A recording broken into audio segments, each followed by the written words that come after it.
श्री राधे जय श्री कृष्णा श्री राधावल्लभो जयति श्री हित हरिवंश जयति। सत्संग हमें क्या सिखाता है? सत्संग हमें सिखाता है कि हमें प्रभु से क्या मांगना चाहिए। अगर कभी ऐसा समय आए तो हमें प्रभु से सिर्फ प्रभु को ही मांगना चाहिए और हरि से हरि यश मांग लेना चाहिए। ब्राह्मण की भक्ति से प्रसन्न होकर स्वयं भगवान शिव उन्हें दर्शन देने के लिए आए। जब महादेव उनके समक्ष आए तो प्रभु ने कहा कि आत्मदेव तुम्हें क्या चाहिए। ब्राह्मण बहुत विद्वान थे और प्रभु के सच्चे भक्त थे, तो उन्होंने कहा प्रभु आपको जो सबसे प्रिय हो आप बस उसी को मुझे दे दीजिए।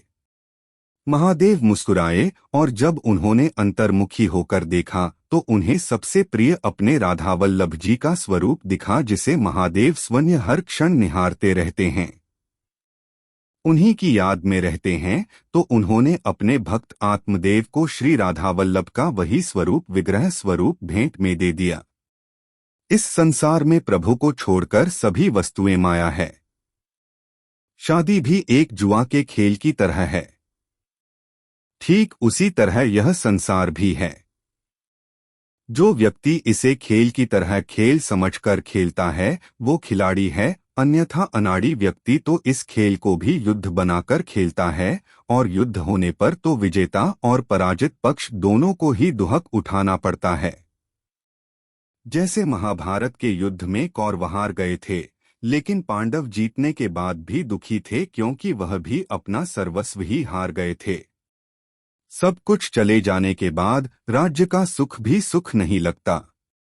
विषयों का चिंतन हमारे मन को दूषित करता है, लेकिन विषयों का भोग तो हमें कमजोर ही कर देता है, क्योंकि मन दुर्बल हो जाता है और दुर्बल मन विश्व वासनाओं के जंजाल से मुक्त नहीं हो पाता। प्रभु के चरणों की रीति क्या होती है? प्रभु के चरणों की रति का अर्थ है बस प्रभु की शरण में हो जाना। सब भूलकर बस इतना ही कहो कि प्रभु मैं थक गया हूँ, अब आप ही जो करवाना चाहते हैं वही करें। अपनी बागडोर उस प्रभु के हाथों में सौंप दे, क्योंकि प्रभु से बढ़कर कोई दूसरा हमारे लिए नहीं है। तो प्रभु को अपना सब कुछ मान लीजिए, प्रभु के शरणागत हो जाइए। राधे राधे।